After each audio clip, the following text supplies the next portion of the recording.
Bonjour, c'est Ursule encore. On est le 24 février 2021.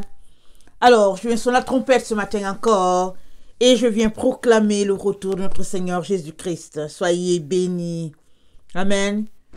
Qu'il renouvelle vos forces et qu'il vous donne de continuer la course. Amen. On n'est pas encore arrivé. Amen. On arrête de courir quand on voit qu'on a traversé la ligne d'arrivée. On ne l'a pas encore traversé. Amen. Alors on continue de courir. C'est sûr qu'en coup de route, souvent on peut être épuisé. Souvent on peut avoir soif. Souvent on peut être découragé. Ce sont des choses qui arrivent. Mais la Bible nous dit de redoubler encore d'efforts quand ces choses-là arrivent. Amen. Alors les ténèbres couvrent la terre. La Bible dit, mais sur toi la gloire de Dieu se lève. Alors qu'est-ce que ça veut dire?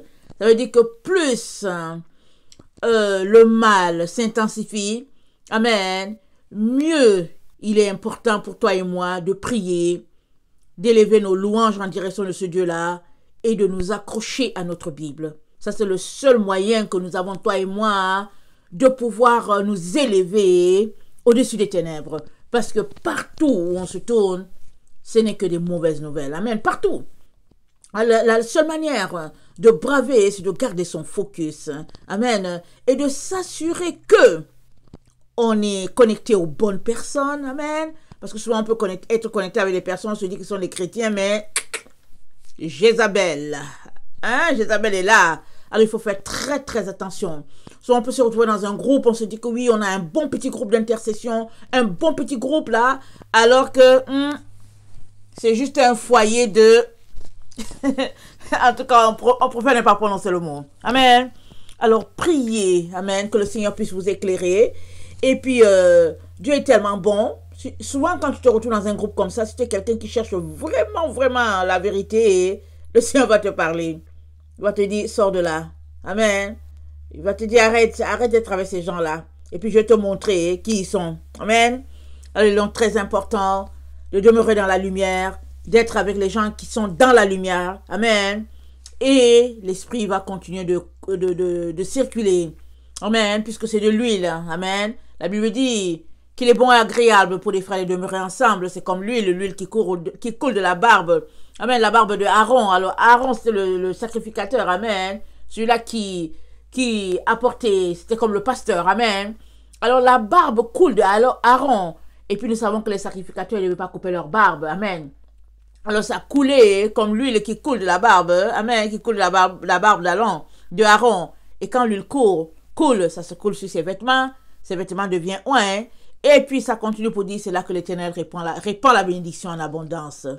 Amen. Il y a la bénédiction quand 2 ou 3 sont assemblés au nom du Seigneur Jésus. Amen. Il est donc très important qu'on s'assure que nous avons la même foi, nous avons le même type de foi avec les personnes avec qui nous nous assemblons. Pour ne pas être surpris, tant il est vrai que, amen, partout c'est la séduction. Amen. C'est donc important de se méfier, de s'assurer qu'on n'est pas avec un loup quelque part, ou bien, voilà, un agent de Satan. Donc voilà, que le Seigneur bénisse sa parole. Alors aujourd'hui, je viens apporter une exhortation suite à ce que j'ai apporté hier. Amen. Comment garder sa robe propre? Comment s'assurer qu'on ne va pas la perdre, notre robe? Amen. Alors, attendez. Comment garder sa robe propre? J'ai des passages, j'ai des messages que je n'ai pas encore apportés. Amen. Alors, excusez-moi, je vais m'assurer que j'ai le bon.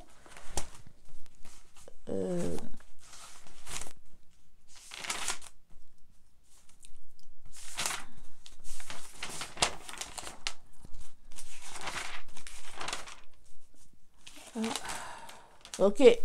Comment garder son vêtement propre? Amen. Alors, Apocalypse 16, le verset 15 nous dit ceci. Apocalypse 16, le verset 15. Ça nous dit ceci. Voici, je viens comme un voleur. Heureux celui qui veille et qui garde ses vêtements, afin qu'il ne marche pas nu et qu'on ne voit pas sa honte. Amen. Afin qu'il ne marche pas nu et qu'on ne voit pas sa honte. Alors, quand le Seigneur parle de vêtements, ce sont tes vêtements blancs. Amen. Ceux-là qu'il t'a donnés. Il ne parle pas du vêtement là que nous en portons. Parce que tu peux porter ces vêtements-là et ça n'a pas grand valeur. Ça n'a pas du tout de valeur. Amen. Alors, dans la présence de Dieu, les gens sont identifiés par leurs vêtements. Amen. Tout le monde a des vêtements blancs. Mais le type de vêtements que tu portes, on dit, est-ce que tu as ton vêtement? Quand on parle de vêtements, amen, quand Dieu parle de vêtements, amen, c'est d'avoir revêtu l'incorruptibilité. Amen. Alors, il est donc très important que tu aies ton vêtement. Amen. Alors, mais comment le garder? Comment le garder pour ne pas se le faire voler? Amen. Parce que les gens qui sont dans le mysticisme, ils voient tous ceux-là qui ont la lumière. Ils les voient très bien. Un jour, il y avait une situation et puis j'étais en train de me demander, en tout cas, est-ce qu'il fallait que je me déplace et tout ça. Hein? Je priais. Amen. Alors, le Seigneur me donne un rêve. Et dans le rêve, il me dit, ne bouge pas. Hein? Ne sors même pas de chez toi. Reste là où tu es. Et puis, il me dit, si tu sors là-bas, les gens vont te voir. Quand il m'a dit ça, il parlait spirituellement. Amen. Il m'a dit, les gens vont te voir. Et je ne veux pas que les gens te voient. Donc, reste chez toi. Alors, tu auras plus d'attaques. Alors, souvent, c'est comme ça. Les gens ne sont pas supposés voir dans le monde spirituel, mais ils s'en vont prendre des pouvoirs pour voir dans le monde spirituel qui est qui. Et finalement, quand ils te voient dans le monde spirituel, qu'ils savent que le manteau que Dieu t'a donné, ils se mettent à te persécuter. Ils se mettent à t'envoyer des choses terribles. C'est pour ça qu'ils sont sorciers. Il est donc très, très important de garder son vêtement blanc, de s'assurer qu'on ne va pas le perdre, parce que les sorciers, qu'est-ce qu'ils font? Ils sont les agents de Satan. Et quand ils voient ton vêtement, ils envoient en direction de toi les personnes qui peuvent t'aider à ôter le vêtement. Et eux, ils seront gagnants dans le monde spirituel. Ils auront le matériel qu'ils voudront, mais ce qu'ils ignorent, c'est qu'ils vont finir leur jour avec l'ennemi, avec Satan. Là-bas, au plus profond, là-bas, avec Satan, là où il se trouve. Amen. Alors, Luc 12, le verset 39 à 40. Luc 12, alors Jésus-Christ nous dit, heureux celui qui veille et qui garde ses vêtements. Ça dit, quand on lit ce passage-là de Apocalypse 16, excusez-moi, je n'avais pas commenté, verset 15, c'est que le fait de veiller t'aide à garder ton vêtement. Ça dit que veiller, c'est être aux aguets. C'est surveiller quelque chose pour que les gens ne te prennent pas ça. C'est ça. Souvent, dans les pays du tiers-monde, amen, en Afrique comme ça, la maman peut être à l'intérieur de la maison, elle fait ses choses, elle prépare et tout, elle prend un petit enfant de 6-8 ans, elle le met à l'endroit là où elle a son petit commerce, l'enfant reste là. Parce que si la mère est à l'intérieur, il y a des personnes bien intentionnées qui vont dire « Ah, madame, c'est à combien ton bol d'arachide ?» Mais il y a d'autres qui vont prendre le bol d'arachide, ils vont mettre ça dans leur sac, ils sont partis, c'est fini. Ils vont tout prendre. Le temps que tu te tournes, tu reviens. En tout cas, il n'y aura plus de commerce, il n'y aura plus d'arachide, il n'y aura plus de tomates. Amen. Alors, elle met l'enfant qui est là, et puis l'enfant, il assure, même s'il ne peut pas compter, il va au moins dire « Maman, il y a quelqu'un qui veut acheter quelque chose. » Amen. Alors, c'est ça un peu, veiller. C'est-à-dire que tu es aux aguets, tu surveilles, hein, en tout cas, tout ce qui te concerne. Et nous sommes appelés à faire cela. On le fait pour nous-mêmes, on le fait pour nos enfants, on le fait pour nos enfants spirituels, on le fait pour nos voisins. On est appelés. Amen. Alors, il est donc important que tu sois un bon veilleur. Tu veilles de telle sorte que, quand tu as fini de garder, d'assurer, tu assures ton côté, tu assures aussi pour tes enfants, tu assures, tu gardes pour tout le monde. Amen. Et c'est à ça que nous avons été appelés. Et quand on considère cette fonction-là que Dieu nous a donnée, mais on n'a pas le temps pour parler avec quelqu'un. On n'a pas le temps pour aller sur WhatsApp et puis Facebook, pour perdre son temps et son énergie. On n'a pas le temps pour ça. Luc 12, le verset 39 à 40. Luc 12, le verset 39 à 40, ça dit ceci. Sachez-le bien, si le maître de la maison savait à quelle heure le voleur devait venir, il veillerait et ne laisserait pas percer sa maison. En tout cas, le message est très clair.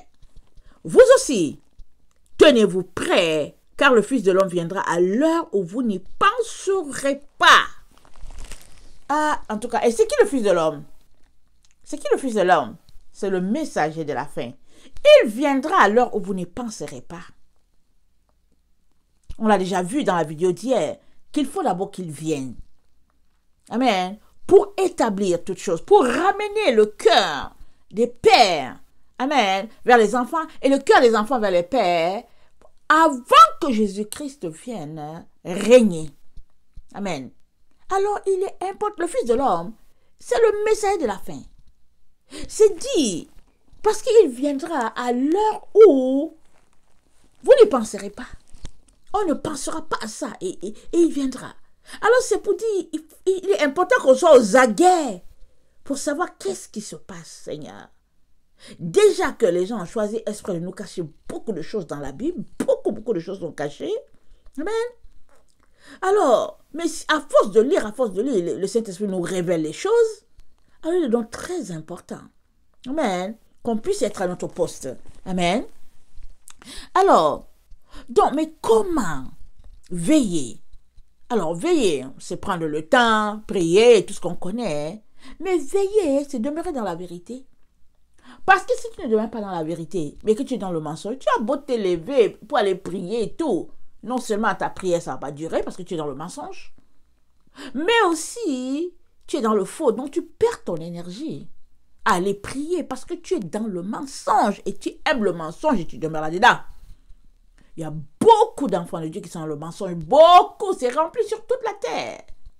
Ils ont changé la loi de Dieu, les commandements, ils ont tout changé. Ils se sont donné les dénominations selon leur bon vouloir.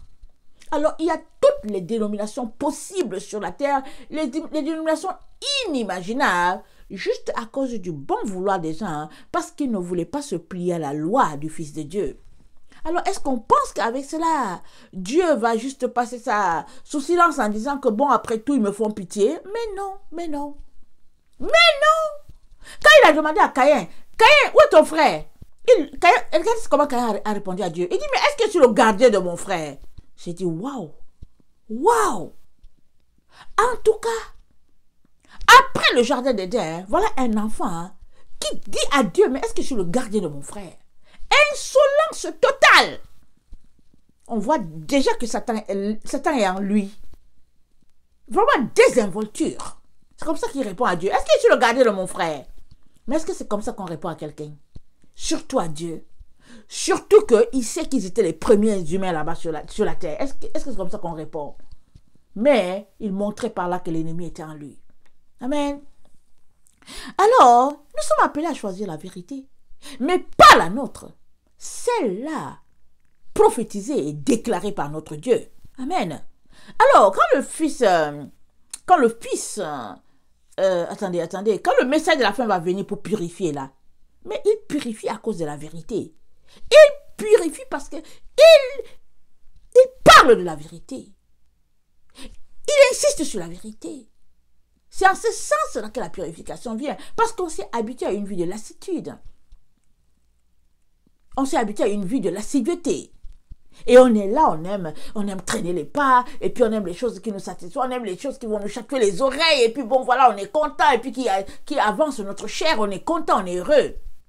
Mais le message de la fin, il vient nous faire sortir de toutes ces choses-là. Amen.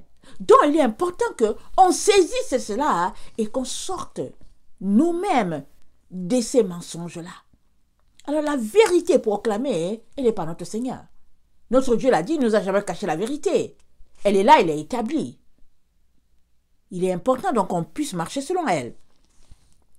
Alors, Jude 3, le verset... Jude 3, d'ailleurs, il y a un seul chapitre. Alors, c'est juste avant Apocalypse. Jude 3, voilà ce que Jude 3 nous dit. Amen. C'est Jude, hein, il y a un seul chapitre, et le verset 3. Je vais commencer là. Bien-aimés, comme je désirais vivement vous écrire au sujet de notre salut commun, je me suis senti obligé de le faire afin de vous exhorter à combattre pour la foi qui a été transmise.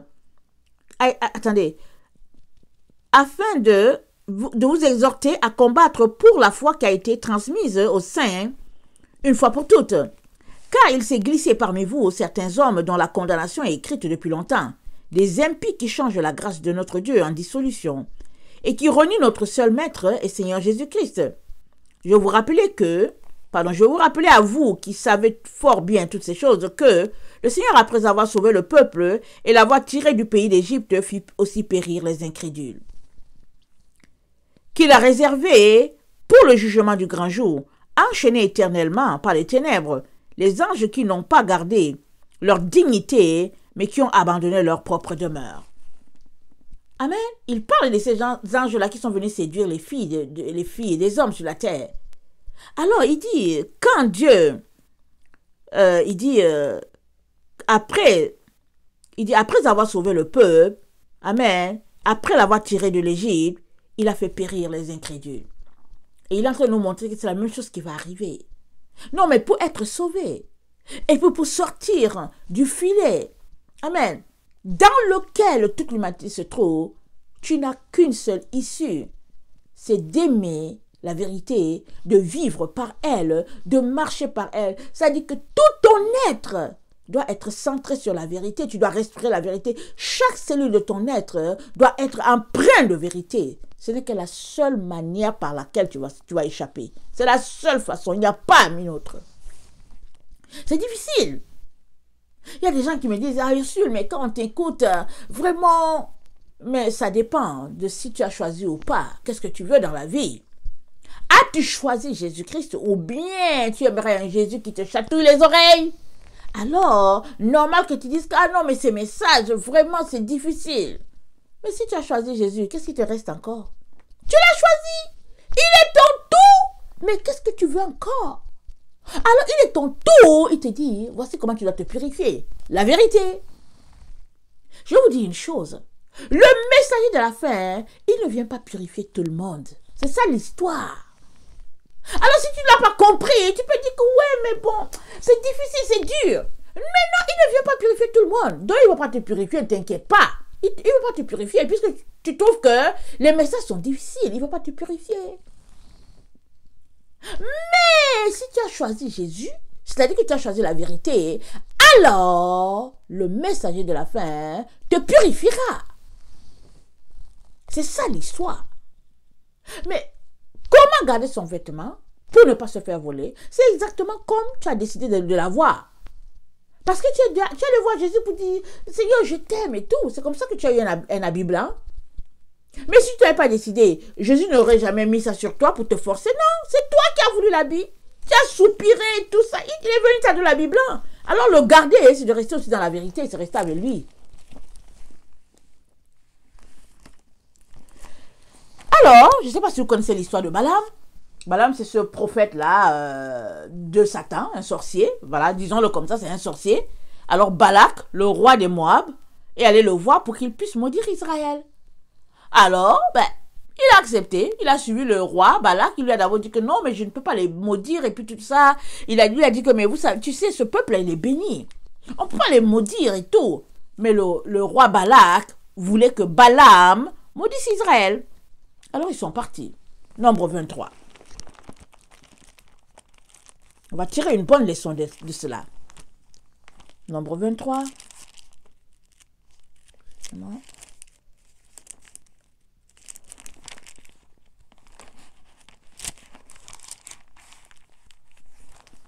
Le verset 1 à 10. Balaam dit à Balak, bâtis-moi ici cet autel et prépare-moi ici cet taureau et cet bélier. Donc Balak dit à Balaam, allons-y, tu vas maudire Israël. Alors Balaam, le sorcier, lui dit, mets-moi ici cet autel, fais cet taureau, cet bélier. Alors Balak, il fit ce que Balaam lui a dit. Amen. Et Balaam, le sorcier, il dit à Balak, tiens-toi près de ton holocauste et je m'éloignerai. Peut-être que l'Éternel viendra à ma rencontre et je te dirai ce qu'il me révélera. Et il alla sur un lieu élevé. Il vous dit, il est sorcier, hein? Mais il fonctionne avec 7-7. Il sait que Dieu aime ça. Et il lui dit, peut-être que Dieu va venir à ma rencontre. Amen. Alors, il s'en va donc à la rencontre de Dieu et Dieu vint au devant de Balaam. Et Balaam lui dit, j'ai dressé 7 autels et j'ai offert un taureau et un bélier sur chaque autel. L'Éternel mit des paroles dans la bouche de Balaam et dit, retourne vers Balak et tu parleras ainsi. Donc, ok, Balaam le sorcier, il sait comment ça fonctionne avec Israël. Il sait comment Dieu aime, ce que Dieu aime. Donc, il a bâti l'autel selon ce que Dieu aime et Dieu est venu. Vous savez, on ne connaît plus tellement, on ne connaît plus. On ne connaît pas la culture, amen, de la zone, on ne la connaît pas. Mais en principe, on devrait comprendre ces symboles-là. Amen, ce sont des symboles. Amen. Alors, il a bâti l'autel et Dieu est venu. Pour dire que notre Dieu, en tout cas, si les choses sont placées, sont les normes, alors il vient. Alors, donc voilà, dans ce temps-là, donc, voilà ce qu'il faisait. Et puis aujourd'hui encore, quand un juif, un vrai juif, bâtit les autels, il le fait d'une manière, Dieu sait ce que ça veut dire. Et puis lui aussi sait ce que ça veut dire. Amen. C'est nous autres qui ne savons pas. Mais en principe, on devrait apprendre. Amen. Alors, l'Éternel mit des paroles dans la bouche de Balaam, le verset 5, et dit, retourne vers Balak, et tu lui parleras ainsi. Il retourna vers lui, et voici, Balak se tenait près de son holocauste, lui et tous les chefs de Moab. Ils étaient là, ils attendaient. Ils attendaient que Balaam leur apporte une bonne parole là pour maudire Israël.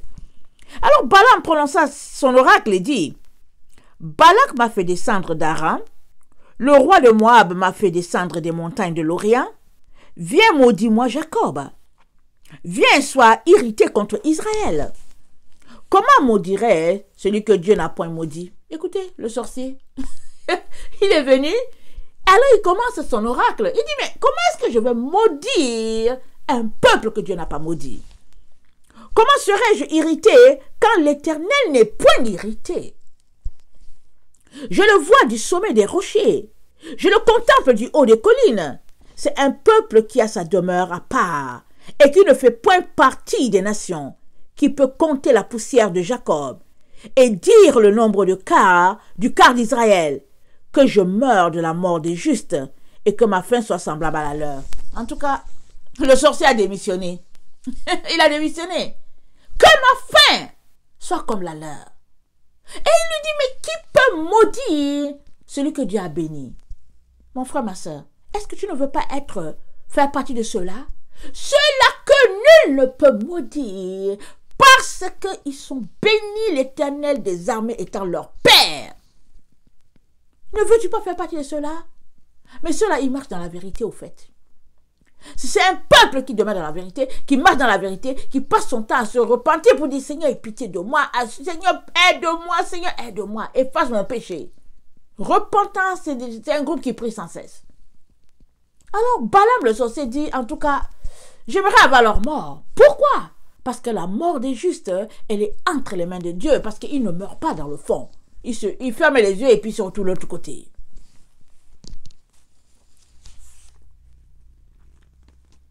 Nombre 23, le verset 25 à 30. Le verset 25 à 30. Balak dit à Balaam, j'ai sauté, ok?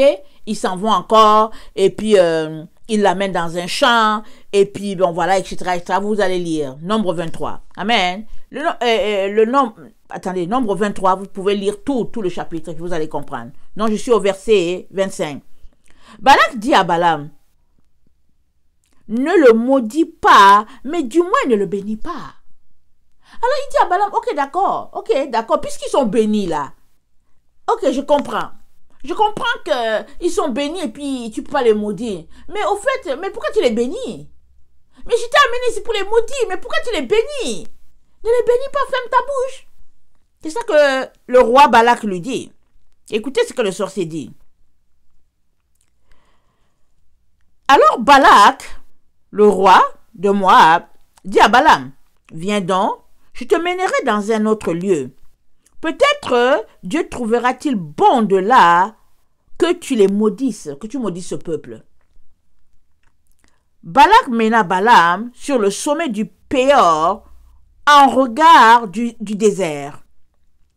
Balaam dit à Balak, Balaam le sorcier, il dit à Balak, bâtis-moi ici cet autel et prépare-moi ici 7 taureaux et 7 béliers. Il recommence encore la même chose. Et ça veut dire quelque chose, c'est un symbole. 7. Amen. Le chiffre parfait de notre Dieu. Alors il lui dit quoi faire? Alors l'autre monte l'autel. Alors Balaam vit que l'Éternel trouvait bon de bénir Israël. Et il n'alla point comme les autres fois. Oh, il n'est pas parti. L'autre a bâti l'autel, mais il n'est pas allé. Ah, il n'est pas allé comme les autres fois, à la rencontre des enchantements, mais il tourna son visage du côté du désert. Ah, les enchantements, c'est la sorcellerie. Amen. Alors Balaam leva les yeux et il vit Israël camper selon ses tribus. Alors l'Esprit de Dieu fut sur lui. Vous voyez? Dieu, il a parlé à un sorcier. Il a parlé pour que Balaam sache exactement qui est ce peuple-là. Dieu est bon. Parce que Dieu pouvait dire, hey, il lui a parlé. Balaam prononça son oracle et dit, parole de Balaam, fils de Béor, parole de l'homme qui a l'œil ouvert, parole de celui qui entend les paroles de Dieu, de celui qui voit la vision du Tout-Puissant, de celui qui se prosterne et dont les yeux s'ouvrent. Qu'elles sont belles, tes tentes, ô Jacob, tes demeures, ô Israël. Elles s'étendent comme des vallées, comme des jardins près d'un fleuve, comme des aloès que l'Éternel a plantés, comme des cèdres le long des eaux. L'eau coule de ses seaux, et sa semence est fécondée par d'abondantes eaux. Son roi s'élève au-dessus d'Agag, et son royaume devient puissant. Dieu l'a fait sortir d'Égypte. Il est pour lui comme la vigueur du buffle. Il dévore les nations qui s'élèvent contre lui. Il brise leurs os et les abat de ses flèches. Il ploie les genoux. Il se couche comme un lion, comme une lionne, qui le fera lever. Béni soit quiconque te bénira, et maudit soit quiconque te maudira. En tout cas, il a fait mieux. Il a dit à l'autre, mais est-ce que je peux maudire un peuple que Dieu a béni? Et maintenant, il dit à Israël, il dit, béni soit quiconque te bénira, et maudit soit quiconque te maudira. C'est-à-dire, dans le fond, hein, il est en train de dire à Balak, en tout cas, tu es maudit. Si tu veux les maudire, là, tu es maudit. Amen. Alors, le verset, on va à 24, le verset 5. Attendez pas le verset 5. On est à 24, amen. Excusez-moi, on est à 24. Et puis, le verset 10. La colère de Balak s'enflamma contre Balaam. C'est pour maudire mes ennemis que je t'ai fait venir ici, lui dit le roi Balak. Voici, tu as béni au lieu de maudire. Fuis maintenant, va-t'en de chez toi. Alors le roi est fâché, il chasse Balaam. Parce que Balaam n'était pas capable. Dieu s'est révélé à lui et Dieu l'a bloqué pour que la seule chose qu'il pouvait faire, c'est bénir Israël. Amen. Alors Balaam répondit à Balak. Hey, n'ai-je pas dit au messager que tu m'as envoyé? Qu'est-ce que j'ai dit au messager quand tu m'as envoyé? Quand Balak me donnerait sa maison pleine d'argent et l'or, je ne pourrais faire de moi-même ni bien ni mal contre l'ordre de l'Éternel. Je répéterai ce que dira l'Éternel. Amen. Donc, on comprend que dans ce temps-là, comment on appelle ça? Il donnait du pourboire à ces prophètes-là. On les payait pour qu'ils puissent dire une prophétie. Lui, il a dit, allez lui dire à ce roi-là, peu importe ce qu'il me donnera, moi, je vais juste te dire ce que Dieu m'a dit. Or, Dieu lui a dit ceci. Il dit, mais Dieu m'a dit la vérité, je ne veux pas encore maudire. Amen. Alors, Balaam prononça son oracle et dit, le verset 15, Nombre 24, le verset 15, parole de Balaam, fils de Béor, parole de l'homme qui a l'œil ouvert, parole de celui qui entend les paroles de Dieu, de celui qui connaît les desseins du Très-Haut, de celui qui voit la vision d'un Tout-Puissant, de celui qui se prosterne et dont les yeux s'ouvrent. Je le vois, mais non maintenant. Je le contemple, mais non de près. Un astre sort de Jacob. Un sceptre s'élève d'Israël. Il perce les flancs de Moab. Et il abat tous les enfants de Seth. Il se rend maître d'Édom. Il se rend maître des Séhir. Ses ennemis, Israël manifeste sa force. Celui qui sort de Jacob règne en souverain. Il fait périr ceux qui s'échappent des villes. Balaam vit Amalek. Il prononça son oracle et dit, Amalek est la première nation, mais un jour, il sera détruit. Donc, voilà. C'est-à-dire, les gens ont beau vouloir maudire Israël, Dieu est avec eux. Israël ne sera pas maudit parce que Israël a choisi le Dieu, le vrai Dieu. Amen. Et évidemment, nous savons que Dieu leur a donné les consignes, comment se comporter, etc. Amen. Alors, ramenons cet exemple à nous. Est-ce que si nous marchons selon Dieu, là, qui va nous... C'est-à-dire que si nous marchons selon Dieu, qui va nous faire quelque chose? Qui? Mais si nous traînons les pas Amen. Dans les mensonges, dans les situations sales. Et oui que la malédiction va tomber sur nous. Et oui que nous serons coupés, écartés. Alors, ils sont là, ils veulent maudire. Mais Dieu dit non, Israël ne peut pas être maudit. C'est la même chose dans le temps où nous sommes. Peu importe ce qui se passe à l'extérieur autour de nous. Alors, avec leur loi et tout, l'enfant de Dieu qui marche dans la vérité ne sera pas maudit. Parce que Dieu est son Dieu. Alors, qu'est-ce que tu crains? Pourquoi est-ce que tu te corromps? Pourquoi est-ce que tu te souilles dans toutes sortes de situations pour pouvoir avoir du matériel ou bien pour te hisser au niveau de toutes les valeurs de la société? Ça sert à quoi? Tu es béni. Tu es un béni de l'Éternel. Tu es une bénie de l'Éternel. Veux-tu demeurer dans la vérité et continuer dans cette vérité jusqu'à ce que Jésus-Christ vienne te délivrer de cette terre?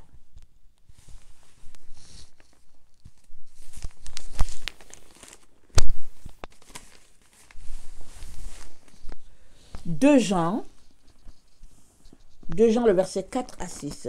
Je pense que lui aussi a un seul chapitre. 2 Jean. Alors c'est la lettre à Kyria. Amen. L'élu du Seigneur. Alors, j'ai été réjoui de trouver de tes enfants. J'ai été fort réjoui de trouver de tes enfants qui marchent dans la vérité. Ce sont les commandements que nous avons reçus du Père. Et maintenant, ce que je te demande, Kyria, non comme te prescrivant un commandement nouveau, mais celui que nous avons eu dès le commencement, c'est que nous nous aimions les uns les autres. Amen. Alors, Kyria est encouragé avec ses enfants à garder le dépôt et c'est le commandement de l'amour. Le verset 6, et l'amour consiste à marcher selon ses commandements. C'est là le commandement dans lequel vous devez marcher comme vous l'avez appris dès le commencement. Donc, si nous disons que nous aimons Jésus, amen, alors, il nous dit de marcher selon les commandements de Dieu. Et les commandements de Dieu, c'est ça la vérité. Au fait, la terre a été corrompue. Et Dieu, dans son amour, nous dit que si vous ne voulez pas être atteint par cette corruption-là, alors marchez selon mes commandements et la corruption ne vous atteindra pas. En fait, c'est ça que c'est en train de dire. Mais ce n'est pas vrai que parce qu'on a donné notre vie à Jésus et qu'on a été libéré des commandements. Non, c'est pas vrai. Ah, mais s'il y a un seul peuple qui peut encore bien ou bien mieux observer les commandements, c'est bien les enfants de Dieu nés de Jésus-Christ. Parce qu'ils ont compris que le salut est par grâce et que pour le conserver, ils ont besoin de demeurer dans la vérité. Étudiant les commandements de Dieu, se soumettant aux commandements de Dieu, amen, élevant ces commandements-là dans leur vie et dans la vie de leurs enfants.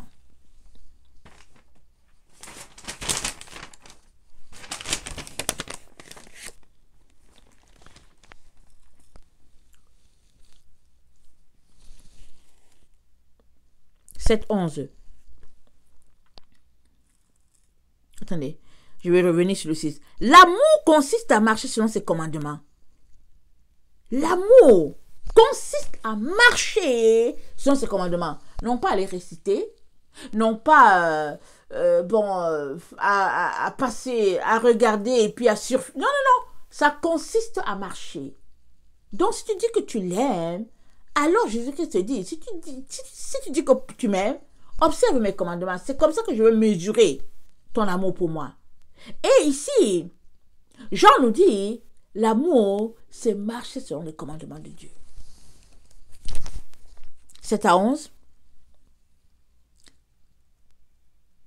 Car plusieurs séducteurs sont entrés dans le monde qui ne confessent point que Jésus-Christ est venu en chair. Celui qui est tel, c'est le séducteur et l'antichrist. Prenez garde à vous-même, afin que vous ne perdiez pas le fruit de votre travail, mais que vous receviez une pleine récompense.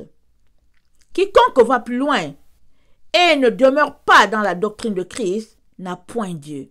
Celui qui demeure dans cette doctrine, écoutez bien, celui qui ne demeure pas dans la doctrine de Christ n'a point Dieu, et celui qui demeure dans cette doctrine a le Père et le Fils.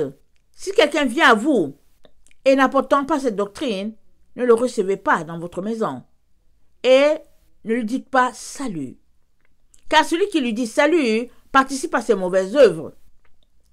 Amen. Celui qui lui dit salut, écoutez, il dit, attendez, on va lire ça. Quiconque va plus loin et ne demeure pas dans la doctrine de Christ n'a point Dieu. C'est fort, c'est fort. Ça veut dire qu'on perd notre temps dans nos églises. On n'a pas la doctrine de Christ. On l'a pas. On ajoute un peu, et puis on retranche, et puis finalement on fait une doctrine, et puis on donne un nom, on dit que nous sommes telle dénomination, nous sommes la dénomination X. Mais ce n'est pas la dénomination, c'est pas la doctrine de Christ. C'est la doctrine de la dénomination. Et c'est dit, et puis cette dénomination n'a pas Christ. Je ne sais pas si je lis, si vous lisez comme moi.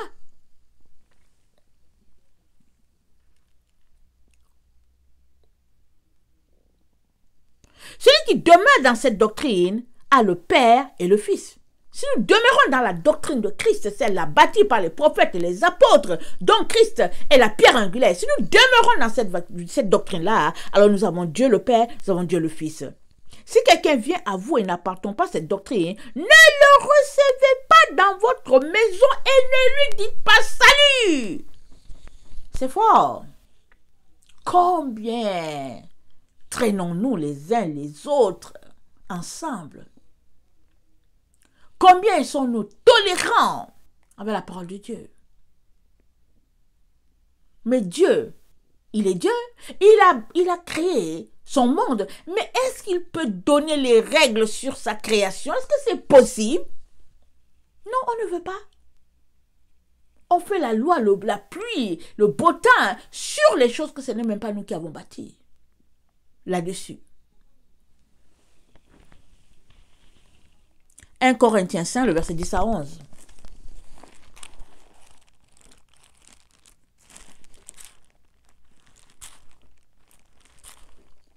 « 1 Corinthiens 5, le verset 10 à 11.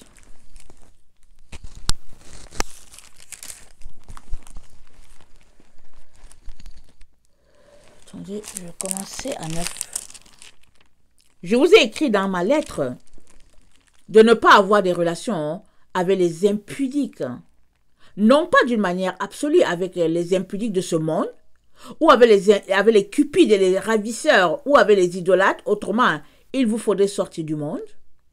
Maintenant, ce que je vous ai écrit, c'est de ne pas avoir des relations avec quelqu'un qui, se nommant frère, est impudique, cupide, idolâtre ou outrageux, ou l'ivrogne ou ravisseur, de ne pas même manger avec une telle personne. Ah, ça revient encore. De ne pas manger avec une telle personne. 2 Thessaloniciens 3, 6.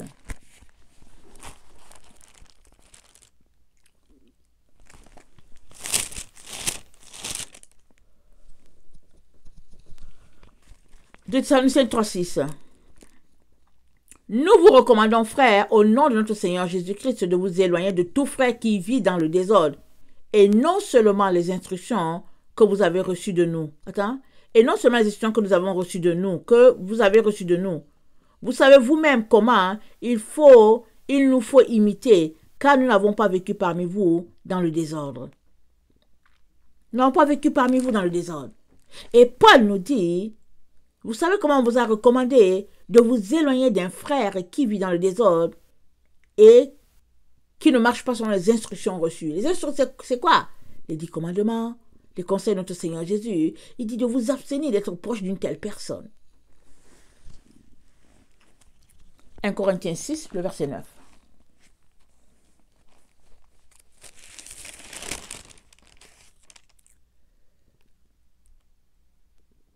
Attendez, on dirait que... Je me demande si c'est pas 2. Attendez, je vais voir. Parce que je ne retrouve pas mon passage.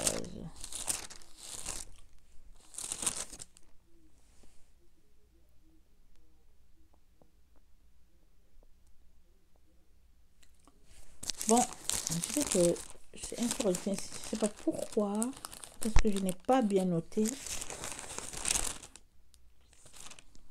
1 Corinthiens 6.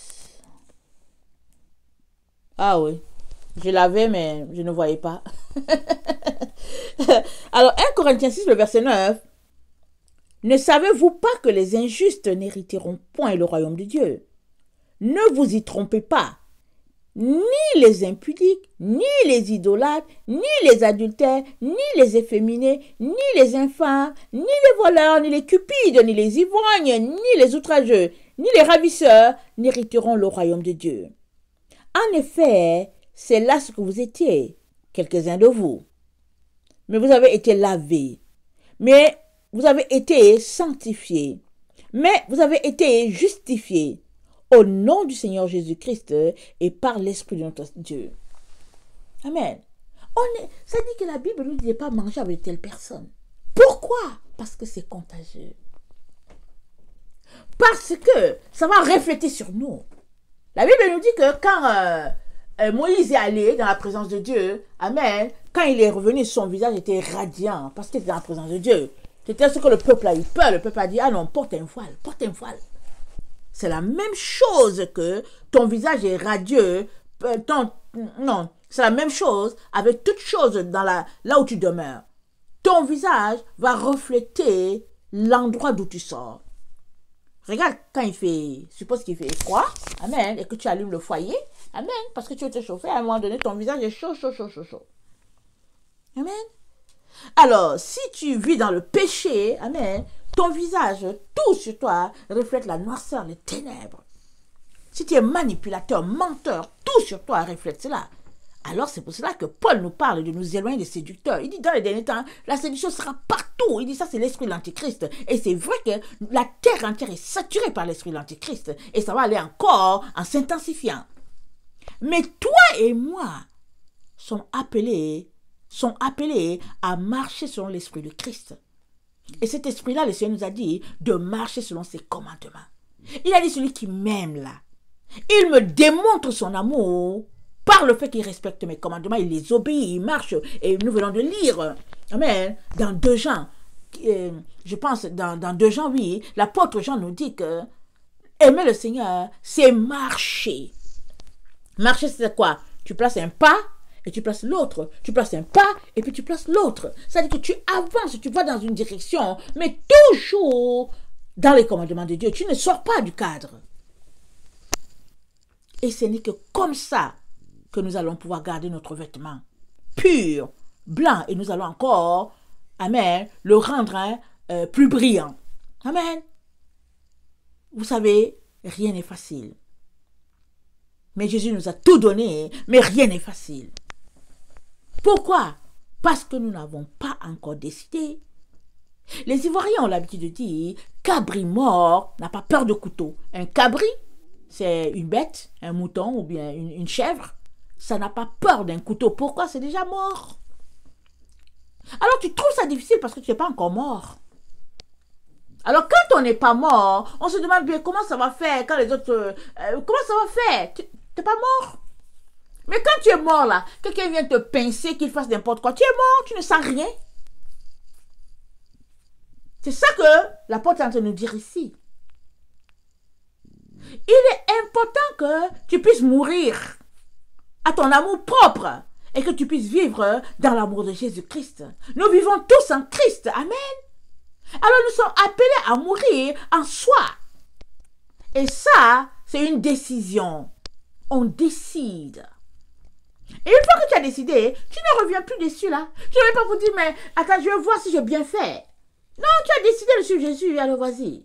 Vas-y, ne regarde plus en arrière, continue. Et le Seigneur en qui tu as cru, celui en qui tu as mis toute ton espérance, il t'aidera à arriver au sommet de la montagne. Parce que la Bible dit, qui arrivera à la montagne de l'Éternel, c'est celui qui a les mains pures. Amen. Et nous sommes tous appelés par notre Dieu à arriver sur la montagne sainte. Parce que c'est là que se trouve Dieu. Et c'est là qu'il y a la bénédiction en abondance. Amen. Et nous sommes vraiment dans les temps où nous ne devons pas nous laisser distraire. Toutes sortes de distractions vont nous garder loin de la vérité. Mais il est important qu'on puisse se battre pour demeurer dans la vérité. Et ça, c'est un choix. C'est de travailler toujours en direction de la vérité, rejetant les œuvres nébuleuses, les œuvres ténébreuses, et puis vivant pour les œuvres de lumière et aspirant toujours à avoir accès à la lumière. Amen. Et la parole de Dieu est là à notre chevet. La prière est là. Amen. Les jeûnes sont là. Les renoncements aux choses de ce monde. Amen. Pour, au fait, se concentrer sur Jésus-Christ. Amen. Se dépouiller complètement de ce monde afin de revêtir Christ. Amen. Tu ne peux pas revêtir d'abord ce monde. Amen. Et après revêtir Christ. Non, mais tu es appelé à te dépouiller. Et là, tu porteras Christ. Tu revêtiras Christ. Amen. Que le Seigneur bénisse sa parole. Amen. Je vous aime beaucoup. Et Dieu davantage. Maranatha, Jésus revient. Amen et Amen.